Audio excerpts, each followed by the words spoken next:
As you know, networking is essential in this business and life in general. So keep watching and I'll share tips with you on how to crush it at networking.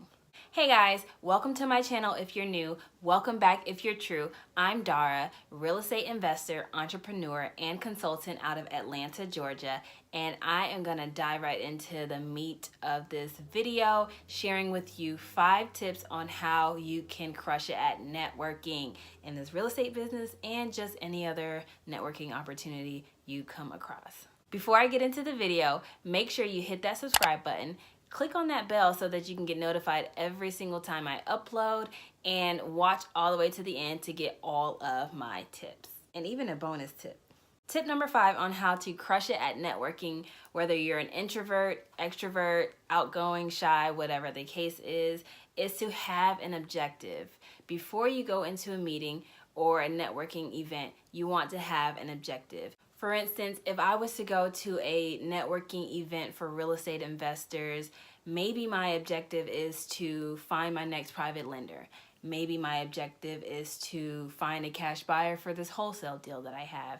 Maybe my objective is to find a realtor who will run comps for me. Whatever the case is, you want to go into a meeting with a end goal in mind. What is the objective of me? What is the purpose? What is the point of me going to this meeting? So that when you go there, you have a target, and once you leave, you can assess whether or not that meeting was worth it as far as what you want it to get out of it. Tip number 4 is to come prepared. What's that saying? Proper preparation prevents piss poor performance. There you go. So you want to come prepared. What does that mean? If you're in the real estate business, which is what this video is pertaining to, but really any industry, you have to come with your business cards. So if you don't have business cards, you need to invest in getting business cards. If you click on this card here, you can watch my video on how I design my business cards for free using Microsoft Word, so there is no excuse. Get you some business cards. So come prepared with your business cards and your elevator pitch, your 20-second or less introduction of who you are, what you do, what you're looking for, whatever value you bring to the atmosphere. And if it's a real estate networking event or meeting where you have to come and present, or again, if your objective was to find a cash buyer for one of your deals, come prepared with flyers and details, as many details as possible about that deal. So if you have a property to sell, it's best to have tangible flyers with the address, pictures, bed bath count, price, scope of work, ARV, things like that. And so when you pass it out to people, they have that to take away. And that is how you need to come prepared. Come prepared with your phone charged. Come prepared with pens in tow. So, because what I like to do is when I collect people's business cards, I like to write down where I met them from and what it is that they do or what they need, what they seek, whatever the case is. Something about them that I will remember is what I like to write on the back of their card. So you want to make sure that you have your own writing utensil and not having to borrow somebody else's. So be prepared. Tip number 3 is for everyone, but especially my lovely fellow introverts out there. Tip number 3 is to sit back and observe before you approach. Now, again, this video is just about networking events in general. So that could be an event with thousands of people in a room, hundreds, tens of people in a room, or a networking event where each individual has to stand up and speak in front of everyone and introduce themselves. And if it's the type where everybody introduces who they are and what they do, then that's more so where you would sit back and observe, because again, you've come to this event with your objective in mind. So for instance, if your objective was to find a cash buyer, private money lender, or realtor, you're going to pay attention to everyone who speaks and what it is that they do and what they offer. So if somebody is a real estate agent and that's what you came looking for, you're going to take note of all the agents and you're going to prioritize who you're going to speak to when it's time to introduce and network at the networking event. So again, I like to personally sit back and observe, scope out the whole room, and then pinpoint, oh yeah, I'm gonna talk to him. Oh yep, I gotta get her number. So that's just what I like to do. I like to prioritize who it is that I'm going to meet, which brings me to my next tip, Tip number 2, manage your expectations. When you go to a networking event, of course, like I mentioned, tip 5, you have your objective. So you really want to strive hard to hit that and meet that objective, hit that goal or whatever.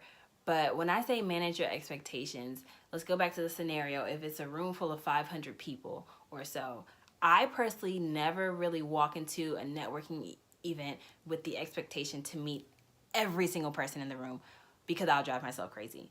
And so when I say manage your expectations, of course, the goal of a networking event is to meet as many people as possible and build your network, because your network is your network. So you definitely want to meet as many people as possible.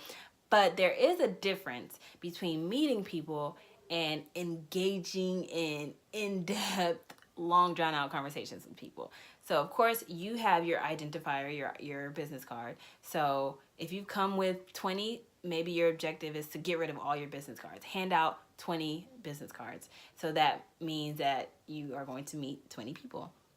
So just manage your expectations accordingly, and just you do that so that you don't leave the event beating yourself up for not having met 500 people in a room. And along with managing your expectations, another introvert friendly tip is to manage your time and energy wisely, because an introvert typically gets drained easily, or interactions, a lot of human interaction is taxing for us. You know, it drains our energy. So if you're at a networking event and you're spending 30 minutes talking to one person, no matter how interesting that person or that conversation is, you're gonna feel drained.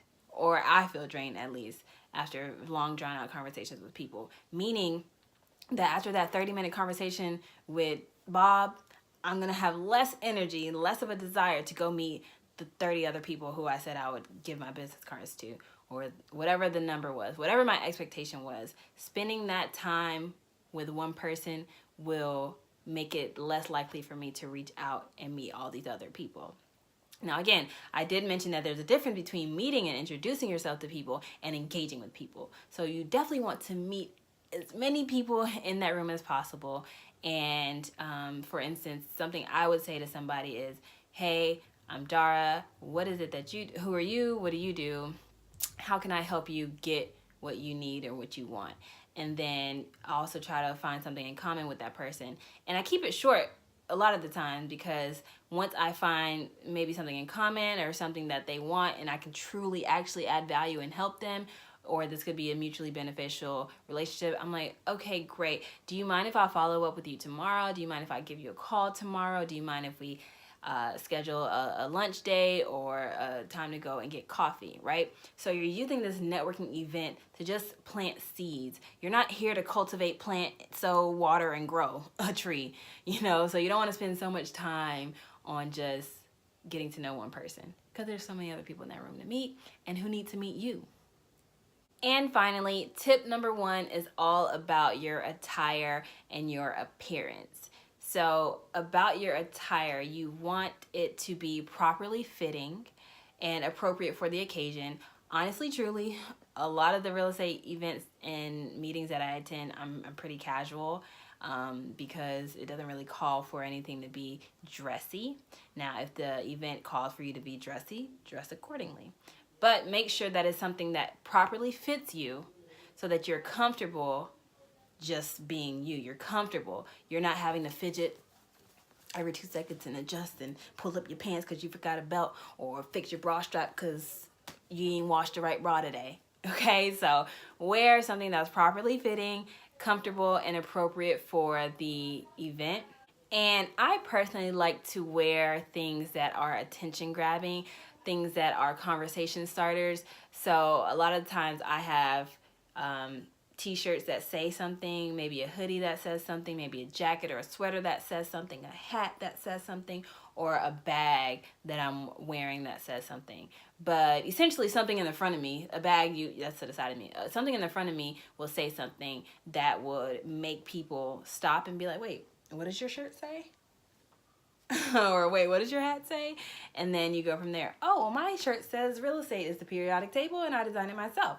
And and that is a way to differentiate yourself. This a way to be rememberable is a way to be remembered or memorable. Something that can grab your attention. A lot of times I wear my college t-shirt and they're like, oh, did you go to school there? Another conversation starter, because it's not about real estate in that sense. So it makes you more of a human and not just a stuffy business person. Again, I mentioned this shirt that I actually did create myself. So if you would like one of your own, look down in the description box on how you can order yours and other t-shirts that I have designed. If you would like some help on networking, wholesaling, investing, whatever, tips from me, consultation with me, go ahead and look down in the description box for the link for that as well. Down there, you'll also find contracts for real estate investing, 5 of them to be exact, and leads. Leads are the #1 source, bloodline for this business. So if you are lacking leads, if you haven't done a deal yet, then definitely check that out down there in the description box as well. And if you're here right now, that means you're a real one. You stuck around to the end, like I said, to get that bonus tip on how to crush it as a networking crusher. So bonus tip for you guys is to be yourself. Just, be yourself. That I think needs no explanation, because I can't sit here and tell you how to be you. And that's the beauty of you. I can't tell you how to be you. Only you know how to be yourself. So anyways, I hope this video with these 5 tips plus my 1 bonus tip helped you guys learn how you can crush it as a networker. I think that you should truly take these steps, these action steps, at your next networking event, and definitely let me know about it and how it goes in the comments below. So if you like this video, go ahead and give me a thumbs up, subscribe to my channel if you haven't already, and be on the lookout for more videos of mine. That is all I've got for you guys. I've rambled on enough. I love y'all, appreciate you for watching, and I'll see you in the next one.